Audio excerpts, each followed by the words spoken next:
see you guys in the dark.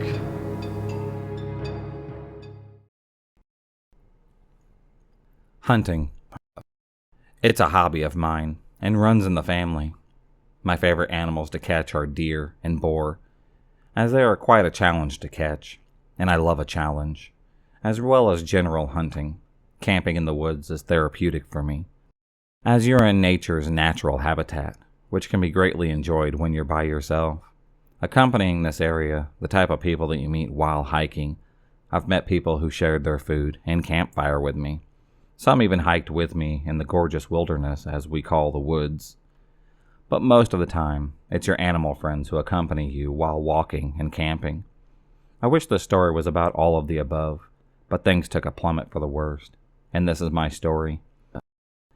I had recently completed an assignment which I would like to describe as long-winded and quite boring, even though it was my favorite topic, human biology. Due to this, I decided to take a 5-day hike across a vast stretch of woods. Brilliant for hunting, apparently. As a hunting enthusiast, I decided to hunt for some deer, and possibly some boar, if I came across any, that is. So I prepped up my water filter, packed up my tranquilizer and hunting equipment, as well as my pop-up tent and some snacks and high energy, and then took a 3.5-hour drive to my destination. I was stoked and excited, as I loved camping and hunting, as I would unwind around nature and overall enjoy the set atmosphere the woods provided. After what seemed like days behind the wheel, I arrived at what looked like an abandoned parking lot at 3:30 p.m., as all the bays were empty and the ranger's office looked as if it hadn't been occupied for years. But I brushed it off, parked up, and began my hike. The place gave me a very uneasy vibe, as if the woods beyond the ranger's office was sinister, in a way. I can't really describe what gave me this uneasiness, but I honestly chalked it up to the place looking abandoned and creepy. Either way, I headed up into the path and began scouting the area for animals. I've got to be honest, this set of woods was exquisite. The sun was shining through the trees, and the animals were up and active, and I came across a few deer, but no boars, unfortunately. Fast forward to 8:30 p.m. It was uneventful, to be honest, and it was getting pretty dark and gloomy now, as it's mid-November. Now I need to add that I'm quite a paranoid guy, as I was burgled at the age of 15, and all was okay in the end. But that paranoia of something or someone lurking in the shadows stays with me in the back of my mind, when I'm out alone at night at least. Anyways, excuse the babbling. I then whipped up a fire, cooked up some marshmallows, and warmed up some beans and ate away, minding my own business. After this, I decided to go for a late night hunt, as I did a 2-week course on how to hunt prey in the woods when it's dark, and I think it's really paid off.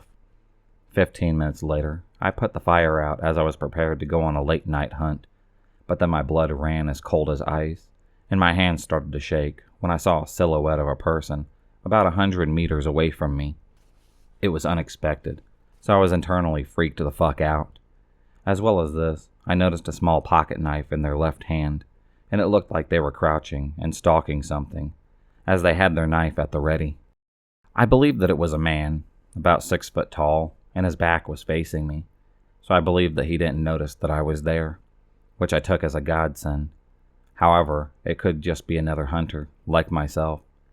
After shitting bricks while watching this man for about 5 minutes, he disappeared into the inky night, and I got over it pretty quickly, as I thought he was a fellow hunter like myself. I honestly wished that that was the case.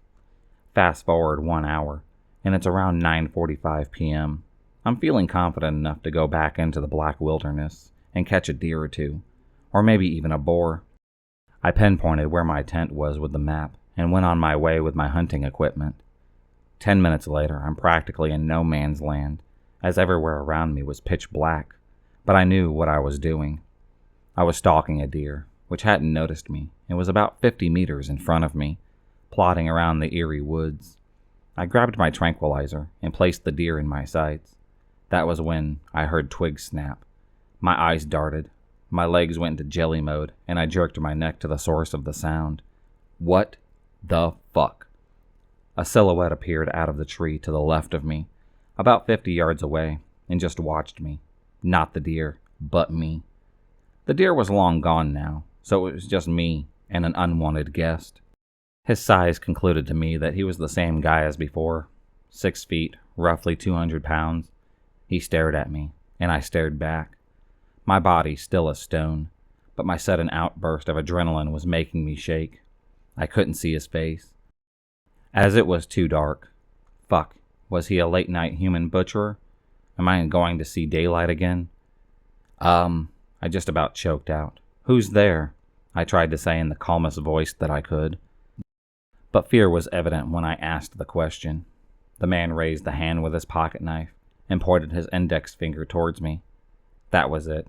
I bolted it north, while mildly tripping up and hitting my head off tree branches. Twigs snapped rapidly behind me, as the son of a bitch was chasing me. I looked back once and saw his vacant right hand brush tree branches to the side of him, his knife gripped tightly in his left hand. I then realized that during it all, I dropped my tranquilizer. Fuck that shit. I can buy me another one.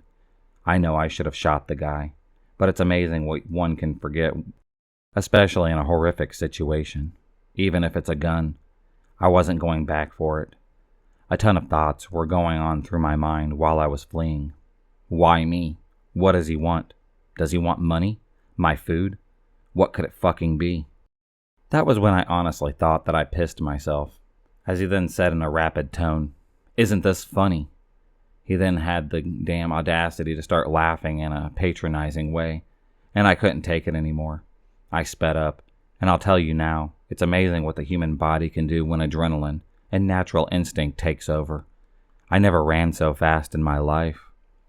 I made a hard right, dived into some bushes nearby quietly, and eventually lost the guy. I heard his footsteps go the opposite direction, and it turns out that I went in a huge circle, as I could see my tent only 50 meters from me now.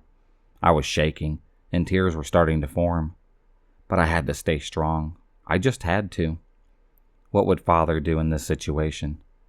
I tuned my ears into the inky darkness, and heard nothing, and I saw nothing.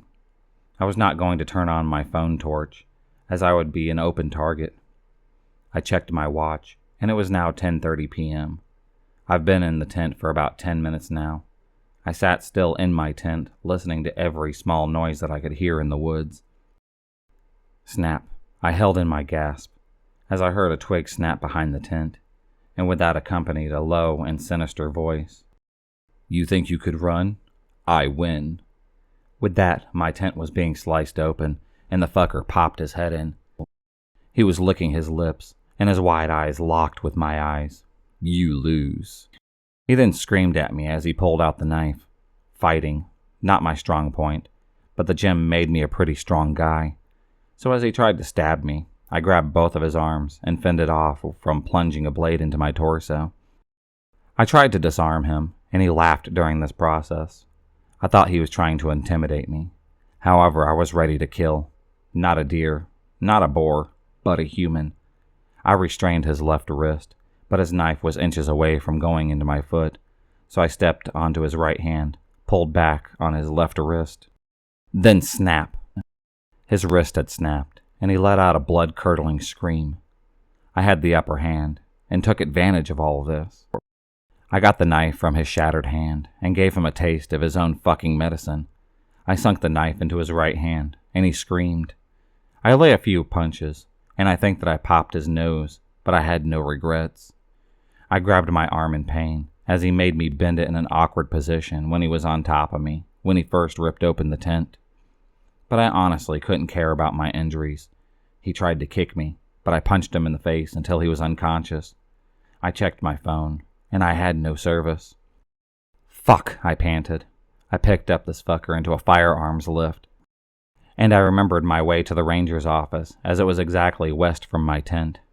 After an hour of struggling with a killer on my shoulders out cold, I found the ranger station, and to my surprise, a young man around 20 was there. I collapsed to my knees as I explained the situation. As it turns out, the guy slashed my left bicep, but the adrenaline numbed out the pain. So when it wore off, I suddenly was in pain and noticed the laceration. The ranger called for backup, and they eventually arrived. I don't know how long it took. Screw my belongings. I was not going back out there to retrieve them. The ranger offered to drive me to the nearest hospital in my car, and I did. That night stalker was taken away, but was semi-unconscious. The next day I woke up in a hospital bed to an officer, and what he said next burned into my memory, never to be erased. When I first saw the killer, his back was towards me, knife in his left hand. It was crouching, as I mentioned earlier. It turns out that he was stalking another hiker, who he brutally murdered and mutilated at the scene. They found chloroform at the scene, hence me not hearing any screams or cries for help. I vowed from there onward to never go hunting again by myself. The next time I went hunting was half a year after this incident, with 4 other mates, and although the woods has a beautiful atmosphere and vibe, never judge a book by its cover, as the tables can turn within the blink of an eye.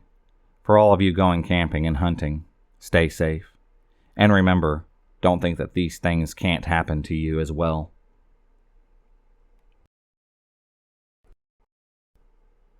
So even though I can't stand this girl, privacy is still privacy. So we'll just call this girl Christy. Also, the names used in this story is not the person's real name. So this all started 2 years ago in 2014, while I was in 8th grade, out at the Car Riders, which for those of you that don't know, it's the hangout place that we waited for our parents to come pick us up. Christy would always hang out with her then boyfriend and make out with him and whatever. Nothing we haven't seen before. I would hang out with my friends. She would be over with her boyfriend, who we'll call Henry. Pretty much they would have sex at his house, and he would brag about it like he was the first person to ever have sex. So after a little while, I started talking to Christy, not to date her or anything, but because I just recently moved to Georgia, which is where this takes place. So after a while, she started texting, and Henry dumped her. I'll admit, it was pretty fucked up how he did it. He kind of just said, "Hey, I only wanted you for sex. You're ugly. Bye." So yeah, that was quite fucked up to be honest. But you would think that if someone dumped you like that, you wouldn't go back to them, right? Nope, not this bitch. She was literally addicted to him for some reason. This went off and on until like midway through 9th grade. Then she came to me. She was like, "Hey, do you want to go to the movies sometime?" Being 14, I was like, shoot, I'll be able to make out with a girl that doesn't look that bad. Shit, I'm down for that. I wasn't going to have sex with anyone at 14, so yeah, only making out and stuff. Don't judge me. So we went to the movies, we made out, and I thought that that was it. It was a little messed up, but I was thinking that I could easily start dating her because we did like each other. But she wasn't really my type, or that good looking, but it was whatever. So I told her that I thought I liked her when we went to the movies, but she just wasn't my type. This is when shit hit the fan, and my life took a drastic toll. So a month after the movie incident, I started dating another girl which turned out to be a crazy bitch too, but that's a completely different story. Anyways, the girl that I was dating, who we'll call Hannah, was really pretty and really nice. But when I started dating her, Christy became furious. She called me one day screaming at me, asking how I could cheat on her. Christy, we weren't together, I said. No, but I thought we had something. I love you. I can't let you go. Well, sorry, Christy. You said the exact same thing about Henry, and you let him go. Sorry, but you deserve someone who loves you. You don't want a fake relationship, do you? All she kept doing was saying how she loved me, how much she wanted me forever, but I didn't love her or like her or anything.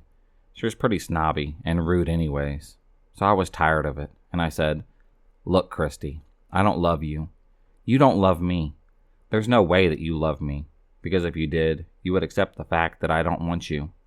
Sounds kind of stuck up, I know, but I just wanted to get off the phone with her. Before she hung up, she said, We'll see how long you and Hannah last. I wasn't exactly worried about it, because she's known for being a hoe and the lying slut at our school. I know it sounds harsh, but trust me, if you knew her like everyone else did, then you would have the same opinion about her as well. The next went by with nothing too crazy happening.